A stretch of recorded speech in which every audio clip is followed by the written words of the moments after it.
Now, at just after 1 minute past 10, an extended bulletin of news with Kenneth Kent.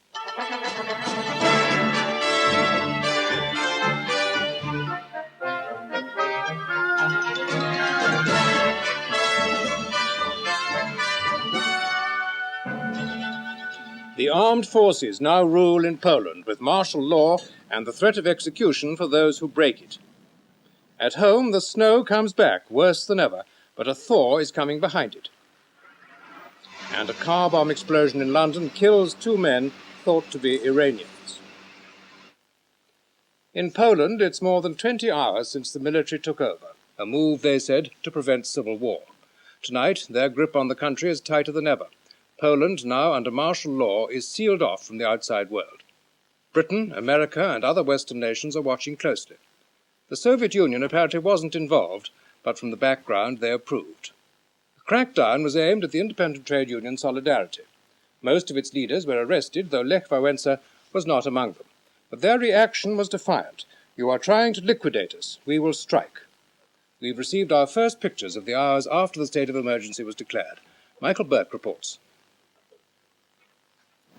The troops had moved in at midnight, surrounding Solidarity's offices all over the country. They seized officials and documents. In Gdansk, they arrested nearly all the union's leaders gathered there for a conference. Only Lech Wałęsa was left free to negotiate with the government, but hardly from a position of strength. It was 5 hours after the army had moved that the party leader and Prime Minister, General Jaruzelski, had gone on television to explain why, after so many months of argument, he felt it necessary to crack down on Solidarity and all it stood for. The general said the country was on the edge of an abyss, and he said, "We are not days but hours away from catastrophe." By then, his armed forces had already isolated Solidarity and the country. Our correspondent in Warsaw, Tim Sebastian, has been able to report only by telex. He says the troops have consolidated their hold on the capital. Police patrols have been pushing back angry crowds who've whistled, jeered and shouted Gestapo. Now, says Sebastian, it seems unlikely the relative calm will persist. Communications with the East as well as the West have been cut off, and that includes the Soviet Union. Our correspondent Keith Graves is in East Germany, and today, when he drove to the Polish border, he found it heavily guarded. What made General Jaruzelski, a man most regarded as a moderate in Poland, order the clampdown?